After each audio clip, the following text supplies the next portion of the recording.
Assalamualaikum semua and very good morning. Okay, so we have kita nak tengok kita punya untuk trigonometry ni, kita akan pergi kepada basic dulu lah. Alright, so basic tu kita akan tengok kepada trigonometry ratio in a right angle. Okay, apa maksud right angle? So right angle triangle maksudnya adalah segitiga bersudut tepat atau yang ada 90 degree lah. So kita akan refer kat sini. So, kita punya segitiga ataupun triangle yang ada sudut 90 degree. So yang ini kena faham dulu sebelum kita pergi yang rules and then kita punya problem solving semualah. Okay, so kita faham yang ini. Okay, so kita let's say kita ada theta kat sini, sudut kita. So ini like macam revision lah untuk you all kan. So kita katalah ini adalah A. Kita just label is as A, B and C. Tapi dalam maksudnya kalau kita merujuk kepada sesuatu sudut, maksudnya sudut, okay, sekarang A ni adalah sudut yang bertentangan, kita panggil dia adalah opposite lah. Maksudnya yang bertentangan kan, opposite. Ataupun kita akan gunakan sebagai capital O. Okay, and then kita ada B. AB ni adalah sudut yang bersebelahan. Maksudnya sisi yang bersebelahan dengan theta kita panggil sebagai adjacent. Ataupun kita akan labelkan dia sebagai A lah. Okay, nanti kita akan gunakan A dengan O lah. Okay, untuk C ni kita panggil apa? Kita panggil as a hypotenuse. Hypotenuse ni kita akan refer sebagai H lah. Okay, so maksudnya nak senang ingat. Okay, so kita pergi kepada yang normal dulu lah. Kita ada sin theta. Okay, ataupun sinus theta. Okay, sinus theta adalah opposite over hypotenuse. Okay, so yang ni kita adalah O over H lah. That's why kita akan refer dia, kalau kita nak ingatkan dia adalah SOH. Okay, so macam you tengok dalam nota lah juga ada SOH tu. Okay, untuk cosine kita ada adjacent ataupun bersebelahan lah. Bersebelahan bahagi dengan hypotenuse.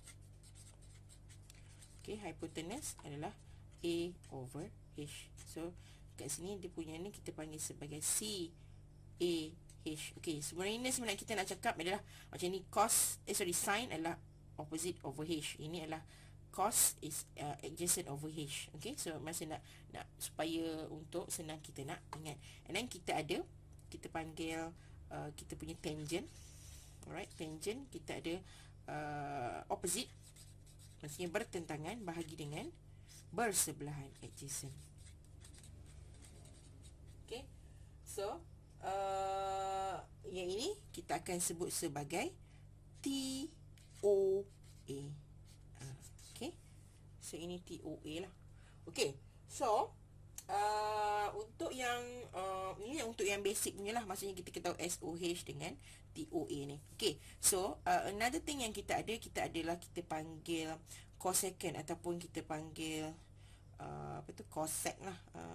And then kita ada second, and then kita ada ni, maksud kita ada cosec ataupun kita boleh sebut cosec ni, ataupun dia ada C. Alright, theta. So dia adalah inverse kepada sin theta, 1 over sin theta. So dia terbalik lah. Maksudnya kalau dia adalah 1 per sin theta, so sin theta adalah O per H, so dia adalah H per O.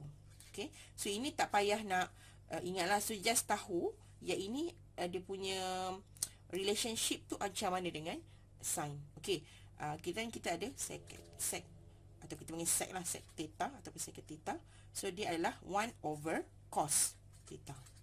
So ini akan kita guna dalam rule lah. So kalau cos theta adalah A over H, so dia adalah H per A lah. Dia terbalik. Okay, so dan sama juga kita ada panggil cotangent ataupun cot theta. Okay, so kita adalah sama dengan 1 per ataupun inverse 1 over, maksud inverse tangent lah, 1 per tangent theta. So dia adalah terbalik lah. So dia adalah, kalau ini tadi dia adalah apa tadi, ini adalah O per A kan. So dia adalah A per O lah. Okay, tapi untuk yang bahagian ni, as long as you ingat yang atas, so you kena tahu relationship dia je lah. Alright, so kena relationship between macam ni, cosec ni adalah dengan sin, sec dengan secant theta ni adalah 1 or inverse cos theta. Alright, kalau cot tangent ataupun cotangent adalah inverse kepada tangent theta. Tak apa, nanti kita akan go through juga a few contoh kita nak tengok lah. Alright, kita tengok satu contoh. Okay, kita tengok example untuk ni lah. Alright, kita ambil contoh yang ni. Okay, so ada certain number yang you boleh jumpa sangat familiar with lah. Okay, so dia ada macam gabungan dia. Okay, so macam kita ada, kalau macam kita ada 3, 4. Okay, kalau macam contoh daripada theta ni lah. Alright, so kalau masih contoh lah, kita pergi kepada setiap satu tadi. Okay, so kita ada sin theta. Alright, okay, yang ini kalau kita tahu macam mana kita nak kira dia. So kalau untuk ni theta ni, untuk dapatkan dia punya hypotenuse ni tadi ataupun h dia adalah sama dengan apa. Okay, sebelum kita pergi ke situ, so kita nak dapatkan dia punya tangent dia tu, maksudnya dia punya ni, dia adalah menggunakan hukum ni lah. Kita nak kira apa, gunakan maksudnya adjacent tambah 2 kuasa 2 tambah dengan kita ada apa, opposite 2 sama juga dengan hypotenuse kuasa 2 lah. Okay, so kalau macam contoh yang ini, kita nak dapatkan dia adalah 4, ini adjacent dia 4 kuasa 2, ni A lah. Right, ini opposite dia kan. Okay, so ini adalah 3 kuasa 2, dan ini kita akan dapat H kuasa 2, which is kita dapat 16 tambah dengan 9 dapatlah 25. So H adalah, H kuasa 2 adalah 25, so H adalah 5 lah. Okay, so ini should be, matematik kena cekap lah yang ni. So kena kira, kalau pakai calculator pun senang je kan. Alright, so kita pergi kat situ, kita dah tahu ini adalah 5. So kita senang tahu apakah nilai kita punya sin theta. Okay, sin theta kita kira tadi SOH. Dia maksudnya adalah opposite over H. So opposite dia apa? Opposite adalah 3, dan dia punya itu adalah 5. Alright, kalau cos dia adalah CAH. So dia adalah A over H. So apa A dia adalah 4/5. Alright, and then kita ada tangent. Alright, kalau tangent kita ada apa tadi? Kita ada TOA kan. So dia adalah opposite over A. So apa opposite kita adalah 3, and then A kita adalah 4. Okay, so yang ini tadi kita ada cosec tadi, maksudnya dia adalah cosec ataupun dia kembali CS ni menggunakan theta. So dia adalah 1 over sin theta. So kita terbalikkan je lah, so dapatlah 5/3. And then kita ada sec theta adalah 1 over cos theta. So kita ada, terbalikkan je lah, so kita akan dapat 5/4. And then kita ada cotangent, ataupun kita panggil cot lah, cot pun panggil juga. Right, kita ada 1 over tangent. So dia macam inverse tangent theta tu. So kita akan dapat 4/3. Okay, itu cara dia lah untuk yang orang kata basic punya nilai untuk cari kita punya example untuk setiap trigonometry punya, daripada satu yang right angle triangle lah. Okay, so kita tengok sekejap. Okay, kita yang sekejap, nanti kita tengok kita punya relationship ataupun maksudnya yang familiar punya number lah, kalau kita nak kirakan dia punya nilai untuk setiap sisi ataupun side dia ni nanti. Okay, sekejap.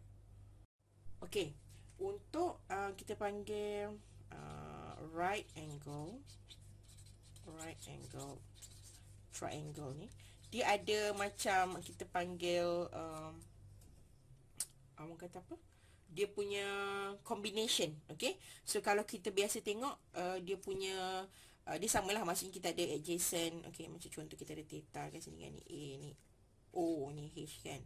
So dia punya tu adalah maksudnya tak kisah in term of apa pun ni, tapi dia mestilah tak kisah kalau macam theta kat sini, still lagi kita punya ni cuma berubah kat bahagian sini saja, tapi kalau bahagian hypotenuse akan sama kan. So maksudnya kita ambil yang ini, so kita akan ada A kuasa 2 tambah dengan B kuasa 2, O kuasa 2 ataupun opposite kuasa 2 dapat dengan H kuasa 2 lah. So ini memang kena Orang kata kena ingat sampai bila-bila lah. Okey, so dia ada gabungan-gabungan dia. Macam contoh kita akan dapat ni susunan dia tak kisah, cuma yang dia penting ni maksudnya dia akan ada gabungan yang macam ni lah. 3, 4, 5. Kita ada 5, 12, 13.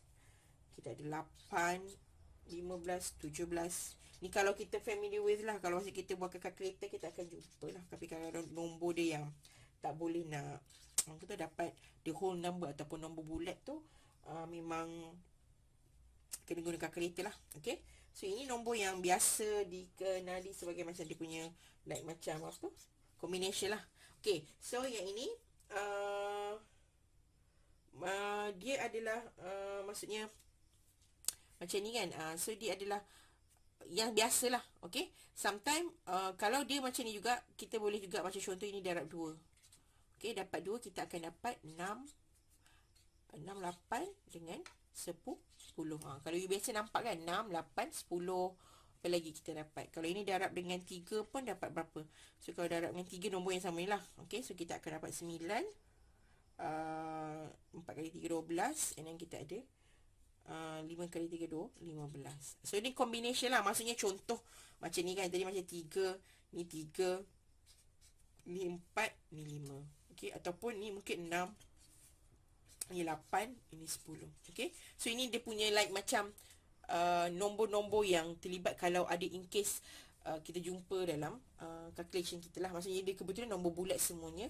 Dan inilah combination yang akan selalu jumpa.